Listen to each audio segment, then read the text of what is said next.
Okay, hi. So I decided to do a short one because I have recorded some before and then it didn't work. It was long. It was really sad. But anyway, hello. This is Zeus. It's pretty short, but here we go. Kronos, father of the gods, who gave his name to time, married his sister Rhea, goddess of earth. Now Kronos had become king of the gods by killing his father Uranus, the first one. The dying Uranus had prophesied, saying, "You murder me now and steal my throne, but one of your own sons will dethrone you, for crime begets crime." So Kronos was very careful. One by one, he swallowed his children as they were born. First, 3 daughters, Hestia, Demeter, and Hera. Then 2 sons, Hades and Poseidon. One by one he swallowed them all.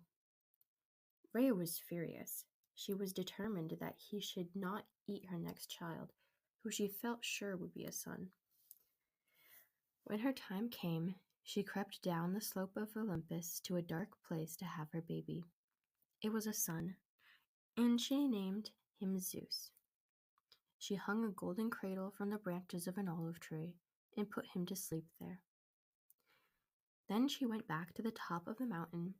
She took a rock and wrapped it in swaddling clothes and held it to her breast, humming a lullaby.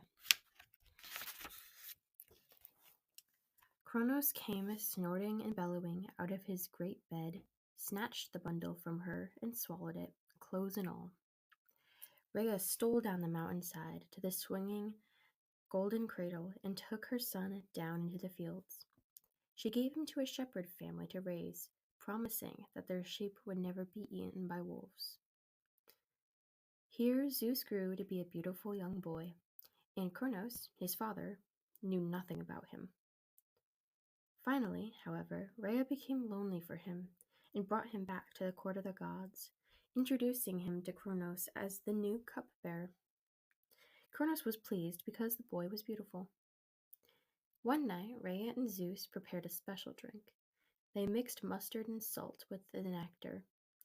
Next morning, after a mighty swallow, Kronos vomited up first a stone, and then Hestia, Demeter, Hera, Hades, and Poseidon, who, being gods, were still undigested, still alive.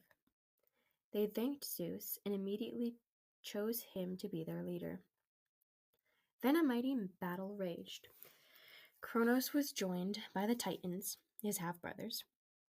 Huge, twisted, dark creatures taller than trees, whom he kept pent up in the mountains until there was fighting to be done. They attacked the young gods furiously, but Zeus had allies too.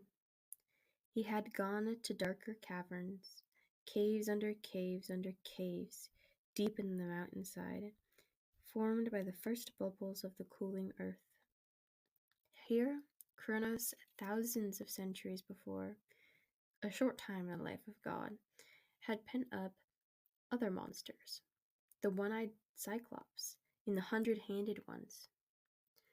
Zeus unshackled these ugly cousins and led them against the Titans. There was a great rushing and tumult in the skies. The people on earth heard a mighty thunder and saw mountains shatter. The earth quaked and tidal waves rolled as the gods fought. The Titans were tall as trees, and old Kronos was a crafty leader. He attacked furiously, driving the young gods before him. But Zeus had laid a trap. Halfway up the slope of Olympus, he whistled for his cousins, the 100-handed ones who had been lying in ambush. They took up huge boulders, 100 each, and hurled them downhill at the Titans. The Titans thought the mountain itself was falling on them. They broke rank and fled. The young goat god, Pan, was shouting with joy. Later, he said that it was his shout that made the Titans flee. That is where they get the word panic. Now, the young gods climbed to Olympus, took over the castle, and Zeus became their king. No one knows what happened to Kronos and his Titans, but sometimes mountains still explode in fire and the earth still quakes, and no one knows exactly why.